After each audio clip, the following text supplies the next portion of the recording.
কোরআন তুমি কোথা থেকে নাজিল হয়েছ, কে তোমাকে নাজিল করেছে, এই প্রশ্ন যদি কেউ কোরআনের কাছে করে, কোরআন নিজেই তার জবাব দিতে পারে কিনা? কোরআন নিজেই বলে তানজিলাম মিম্মান খালাকাল আরদা ওয়াস সামাওয়াতিল উলা। এই কোরআন নাজিল করেছেন তিনি, যিনি ওই উচ্চ আকাশ আর জমিনকে যিনি সৃষ্টি করেছেন, সেই আল্লাহ আমারে নাজিল করেছেন। কোরআনের কাছে কেউ যদি প্রশ্ন করে, ও কোরআন, এই পৃথিবীতে নাজিল হওয়ার আগে তুমি কোথায় ছিলে? কেউ যদি প্রশ্ন করে, কোরআনে কারীম নিজে নিজের পরিচয় শোনায়, আমি কোথায় ছিলাম শোনো। বাল হুয়া কুরআনুম মাজিদুন ফি লাউহিম মাহফুজ। বরং এই কিতাব অতীব মর্যাদা সম্পন্ন সুরক্ষিত ফলকে লিপিবদ্ধ ছিল, আমি ছিলাম লৌহে মাহফুজে, সেখান থেকে এসেছি। যদি কেউ প্রশ্ন করে, কোরআন কি কোরআন, তুমি কার উপরে অবতীর্ণ হয়েছ? জবাব কোরআন নিজেই দেয়, ওয়া আমিনু বিমা নুজিলা আলা মুহাম্মাদ ওয়া হুয়াল হাক্কু মির রাব্বিহিম। ঈমান আনো সেই জিনিসের উপরে যেটা মুহাম্মদ সাল্লাল্লাহু আলাইহি ওয়াসাল্লামের উপর অবতীর্ণ হয়েছে। আবার অন্য আয়াতেও জবাব পাওয়া যায়, তাবারাকাল্লাযী নাযালাল ফুরকানা আলা আবদিহি লিয়াকুনা লিল আলামিনা নাযীরা। অতীব বরকতপূর্ণ মহান সত্তা সেই আল্লাহ রাব্বুল আলামিন, যিনি তার বান্দার পরে ফুরকান অবতীর্ণ করেছেন। সুবহানাল্লাহি ওয়া বিহামদিহি। কোরআনের নাম আমি বলেছিলাম শুধু কোরআন নয়, অনেক নাম আছে। কোরআনের আরেক নাম ফুরকান। কোরআনের আরেক নাম কি? আল ফারকু বাইনাল হাক্কি ওয়াল বাতিল। কোরআন হচ্ছে সেই মহাসত্য যা মিথ্যা এবং সত্যের মধ্যে পার্থক্য সূচিত করে, মঙ্গল এবং অমঙ্গলের মধ্যে পার্থক্য সৃষ্টি করে, যা সত্য এবং মিথ্যার মধ্যে তাফরিকা সৃষ্টি করে, সত্যকে মানুষকে বুঝিয়ে দেয়, তার নাম হচ্ছে ফুরকান। এবার যদি প্রশ্ন করা হয়, ও কোরআন, বুঝলাম তুমি লৌহে মাহফুজে ছিলে, বুঝলাম তুমি নবীজির উপরে নাজিল হয়েছো, এবার বলো তুমি কোন মাসে নাজিল হয়েছো? তুমি তো আসছিলা প্রথম, কোন মাসে নাজিল হয়েছো? এই প্রশ্ন যদি কেউ করে, কোরআন তার জবাবে বলবে, শাহরু রমাদানাল্লাযী উনজিলা ফীহিল কুরআন। রমজানের পবিত্র মাসে আমি অবতীর্ণ হয়েছি। সুবহানাল্লাহ। যদি প্রশ্ন করা হয়, রমজানে তো আসছো, কিন্তু প্রথম নাজিল হয়েছিল কোন সময়? ওটা কি দিন ছিল না রাত ছিল? কোরআন তার জবাবে বলে, ইন্না আনজালনাহু ফী লাইলাতিল কদর। কদরের পবিত্র রাতে আমি এই পৃথিবীতে আমার আগমন ঘটেছিল। যদি প্রশ্ন করা হয়, বুঝলাম সবই, কেন নাজিল হয়েছে তুমি? এই পৃথিবীতে তোমার আসার উদ্দেশ্য কি, মূল কাজটা কি? এই প্রশ্ন যদি করা হয়, কোরআনে কারীম তার জবাবে বলে, শোনো কেন এসেছি। লিতুখরিজান নাসা মিনাজ যুলুমাতি ইলান নূর। আমার মিশন হচ্ছে গোটা বিশ্ব মানবতাকে পঞ্জীভূত জমাট বাঁধা অন্ধকারের ভেতর থেকে টেনে বের করে আলোর সন্ধান দিতে, আলোর দিকে আনার জন্য আমি কোরআন নাজিল হয়েছি। গোটা পৃথিবীর মানুষ আছে অন্ধকারের ভিতরে। কিসের মধ্যে? অন্ধকার কি? অন্ধকার হচ্ছে পুঁজিবাদ, অন্ধকার সমাজতন্ত্র, অন্ধকার ধর্ম নিরপেক্ষতাবাদ, অন্ধকার জাতীয়তাবাদ। মানুষের তৈরি করা যত মতবাদ সব কি? জোরে কোন সবগুলি কি? অন্ধকার। এবার যদি প্রশ্ন করা হয়, বুঝলাম তুমি অন্ধকার থেকে আলোর দিকে নিয়ে আসবে, আলোর দিকে আসলে পরে ফায়দাটা কি হবে? মূল ফায়দাটা বুঝায় দাও, আসল ফায়দা কি হবে তোমারে যদি মানি? কোরআন তার জবাব দেয়, নিজের পরিচয় নিজে তুলে ধরে, ফামান তাবিআ হুদায়া ফালা খাউফুন আলাইহিম ওয়ালা হুম ইয়াহজানুন। এই কোরআনকে যদি মেনে চলো, এই কোরআনের আইন যদি মানো, সমাজে মানো, ব্যক্তিতে মানো, পরিবারে মানে, রাষ্ট্রে মানো, জীবনের সব ক্ষেত্রে সমস্ত জায়গায় যদি এই কোরআনকে মেনে চলো, ফালা খাউফুন আলাইহিম, তাহলে তোমাদের কোনো ভয় থাকবে না, ওয়ালা হুম ইয়াহজানুন, কোনো চিন্তাও থাকবে না। কিসের ভয় থাকবে না? কোরআনের আইন মেনে যদি চলো সমাজে ও রাষ্ট্রে, চুরির ভয়, ডাকাতির ভয়, জিনার ভয়, হত্যার ভয়, সন্ত্রাসের ভয়, কোনো ভয় থাকবে না। ওয়ালা হুম ইয়াহজানুন, চিন্তাও থাকবে না। খাওয়া পড়া, শিক্ষা, চিকিৎসা, বাসস্থান, এগুলির কোনো চিন্তা থাকবে না। কোরআনের সমাজে সব কিছুর গ্যারান্টি দেওয়া হবে, সবগুলি পেয়ে যাবে। এখন যদি আবার প্রশ্ন করা হয়, কোরআন বুঝলাম তোমারে মানলে পরে সব ফায়দা হবে, তাহলে এবার জবাব দাও, তোমার ভিতরে কি রাজনীতি আছে নাকি? আমি তো মানুষ, আমার রাজনীতি করা লাগে। Man is social animal. আমরা তো জঙ্গলের পশু নই, আমরা তো মানুষ। আমাদের সমাজ আছে, আমাদের পৌর নির্বাচন আছে, আমাদের জাতীয় নির্বাচন আছে, আমাদের কলকারখানা আছে, জমিন আছে, আমাদের রাজনীতি, অর্থনীতি, সমাজনীতি আছে, পারিবারিক নীতি আছে, অনেক নিয়ম মালা আছে, নিয়ম নীতি আছে। তোমারে মানলে তোমার ভিতরে কি ওগুলো আছে নাকি সে কথা বলো। কোরআন তার জবাবে বলে وَنَزَّلْنَا عَلَيْكَ الْكِتَابَ تِبْيَانًا لِكُلِّ شَيْءٍ وَهُدًى وَرَحْمَةً وَبُشْرَى لِلْمُسْلِمِينَ। কোরআন জবাবে বলে, শুনে রাখো, শুধু অর্থনীতি সমাজনীতি নয়, শুধু রাজনীতি আর শিক্ষানীতি যুদ্ধনীতি নয়, তোমার জীবনে যা কিছু দরকার, ইহকালে যা কিছু দরকার, পরকালে সব কথাগুলি আল্লাহ রাব্বুল আলামিন আমি কোরআনের সিনার ভিতরে খুলে খুলে বর্ণনা করে দিয়েছেন। সব কথা এ কোরআনে কারীমের ভিতরে রয়েছে। তোমার এমন কোনো জিনিস নাই যা তুমি কোরআনে কারীমের মধ্যে পাবে না। তোমার সমস্ত প্রয়োজন আমার বুকের মধ্যে আল্লাহ দিয়ে দিয়েছেন। বিজ্ঞান আছে, দর্শন আছে, ইতিহাস আছে, সব আছে এর মধ্যে। তবে কোরআনের মধ্যে বিজ্ঞান আছে বলে আমি এটাকে বিজ্ঞানের কিতাব বলবো না, দর্শন আছে বলে দর্শনের কিতাব আমি বলবো না, রাজনীতি আছে বলে কোরআনকে আমি রাজনীতির কোনো কিতাব বলবো না। কোরআন তাহলে কি? কোরআন হচ্ছে অর্থনীতি, সমাজনীতি, রাজনীতি, পারিবারিক নীতি, মানুষের জীবনের যা কিছু প্রয়োজন, সমস্ত নীতিমালার নীতি গ্রন্থের নাম হতেছে কোরআনে কারীম। সমস্ত নীতিমালার নীতি গ্রন্থ কোরআন। এখানে রয়েছে সব কিছুর উৎস, যেটা গ্রহণ করলে পরে মানুষ আরামে থাকতে পারবে। অমুসলিম নাগরিক বৃন্দ তাদের নাগরিক মর্যাদা পাবে। মুসলমান, কৃষক, নারী, চিকিৎসা, কৃষিবিদ, সাধারণ মানুষ, রং, বর্ণ, ভাষা নির্বিশেষে গোটা মানব সভ্যতা আরামে বাস করতে পারবে। পশু পাখিও আরামে থাকবে, গাছপালাও আরামে থাকবে, যেহেতু নির্দেশ হয়েছে বিনা প্রয়োজনে গাছের পাতাটিও ছিল না। ইসলামের সমাজ যদি চালু হয়, গাছেরাও আরাম পাবে, তাহারও আরাম পাবে।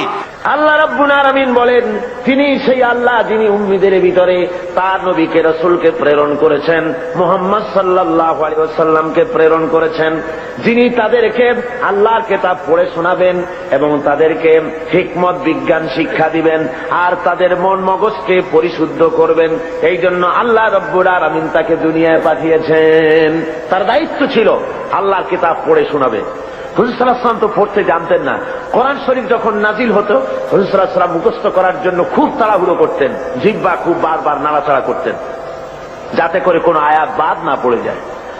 আল্লাহ রাব্বুল আলামিন হুজুরের এই তাকলিফ দেখে আল্লাহ ঘোষণা করলেন, লা তুহাররিক বিহি লিসানাকা লিতাআজালা বিহি। ও নবী, কোরআন শরীফ মুখস্থ করার জন্য এত তাড়াহুড়া করার কোনো প্রয়োজন আপনার নাই, জিহ্বাকে এত নাড়াচাড়া করার কোনো দরকার নাই। জিবরাইল যখন আপনার প্রতি কোরআন অবতীর্ণ করেন, আপনি আমার জিবরাইলের সাথে একবার মাত্র পড়ে নেবেন, আপনার সিনার ভিতরে গোটা কোরআন শরীফ মুখস্থ করায় দেওয়ার মালিক আমি আল্লাহ। আমি মুখস্থ করায় দেব। শুধু মুখস্থই করাবো না, আমি আপনাকে পড়ার ক্ষমতা দিয়ে দেব। আপনি তেলাওয়াত করতে পারবেন, আপনি তেলাওয়াত করে মানুষকে বুঝাতে পারবেন, সে ক্ষমতাও আমি আপনাকে দান করে দিব। এ হলো এক জায়গা।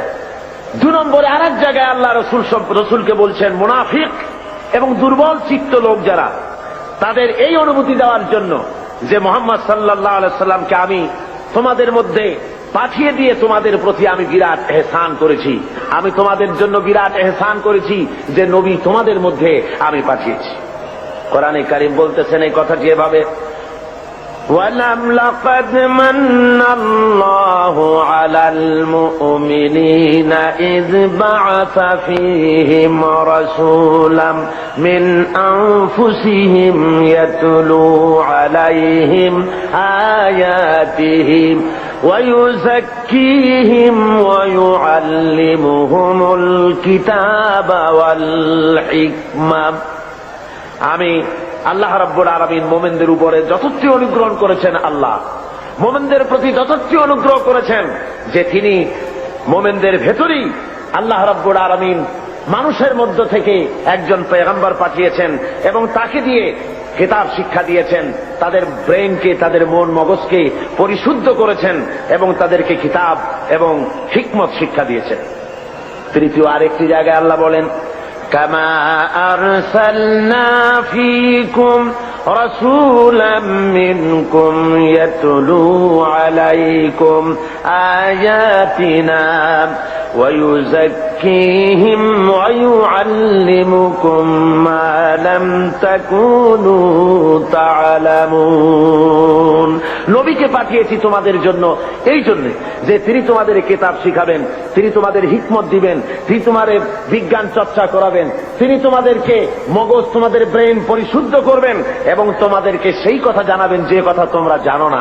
অর্থাৎ তোমাদের কাছে সেই জ্ঞান নাই যেই জ্ঞান দিয়ে এই পৃথিবীর বুকে তোমরা শান্তি লাভ করতে পারবে এই ইহকালীন জীবনে এবং পারকালীন জীবনে, ব্যক্তিতে, পরিবারে ও সমাজে। কোথাও তোমরা তোমাদের জীবনের পূর্ণাঙ্গ শান্তি পেতে পারবে না যতক্ষণ পর্যন্ত মুহাম্মদ রাসূলুল্লাহ সাল্লাল্লাহু আলাইহি ওয়াসাল্লামের অনুকরণ তোমরা না করো। ভাইরা আমার, সরওয়ারে কায়নাত সাল্লাল্লাহু আলাইহি ওয়াসাল্লাম তিনি তার নিজের জীবনকে মানুষের সামনে তুলে ধরেছিলেন। তার চরিত্র ছিল কোরআনের চরিত্র। মুহাম্মদ সাল্লাল্লাহু আলাইহি ওয়াসাল্লামের চরিত্র কিসের চরিত্র ছিল বলুন? হযরতে আয়েশা সিদ্দিকা রাদিয়াল্লাহু তাআলা আনহার খেদমতে কিছু বহিরাগত সাহাবী এসে জিজ্ঞেস করেছিলেন, মা আয়েশা, আপনি আমাদেরকে বলেন হুজুর সাল্লাল্লাহু আলাইহি ওয়াসাল্লামের চরিত্র কেমন, তার আখলাক সম্পর্কে আমারে কিছু শোনান। হযরত আয়েশা বলেন, ওগো সাহাবীরা, তোমরা কি কোরআন শরীফ পড়ো নাই? ওনারা বললেন, হ্যাঁ কোরআন পড়েছি। হযরত আয়েশা বলেন, মুসলমানেরা, তোমরা যদি কোরআন শরীফ পড়ে থাকো, কোরআন যদি তোমরা পড়তে জেনে থাকো, তাহলে রাসূলের চরিত্র জানার জন্য আমার কাছে কেন এলে? যেটা কোরআন শরীফ তার বাস্তব নমুনা যদি দেখতে চাও তাহলে আল্লাহর নবী মুহাম্মদ রাসূলুল্লাহর দিকে তাকায়া দেখো। জোরে বলেন সুবহানাল্লাহ। তার মানে হলো যেটা কোরআন শরীফ সেইটাই মুহাম্মদ সাল্লাল্লাহু আলাইহি ওয়াসাল্লাম। কোরআন শরীফ নড়তে পারে না, কোরআন শরীফ হাঁটতে পারে না, কোরআন শরীফ কথা বলতে পারে না, কোরআন শরীফ কাগজের মধ্যে লিপিবদ্ধ একটি কিতাব। কেউ যদি আসল কোরআন দেখতে চায়, কেউ যদি চলমান কোরআন দেখতে চায়, তাহলে সে যেন মুহাম্মদ সাল্লাল্লাহু আলাইহি ওয়াসাল্লামকে দেখে নেয়। আল্লাহর নবীর 23 বছরের জিন্দেগি হলো কোরআনের জিন্দেগি। জোরে বলেন সুবহানাল্লাহ। 30 পারা কোরআন আর নবীর 23 বছরের নবুয়তের জীবন।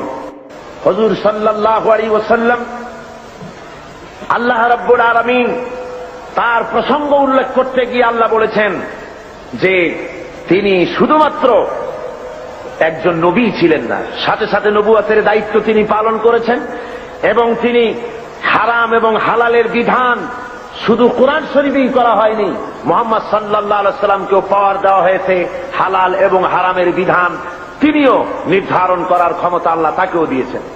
কোরআন শরীফ বলতেছে, ইয়ামুরুহুম বিল মারুফি ওয়া ইয়ানহাহুম আনিল মুনকার ওয়া ইউহিল্লু লাহুমুত তাইয়্যিবাতি ওয়া ইউহাররিমু আলাইহিমুল খাবাইস। আল্লাহ রাব্বুল আলামিন বলেন তিনি মানুষকে ভালো কাজের জন্য আদেশ দেন আর মন্দ কাজ থেকে ফিরায় রাখেন, আর হালাল এবং হারাম জিনিসগুলি তিনি বেছে দেন, নির্ধারণ করে দেন।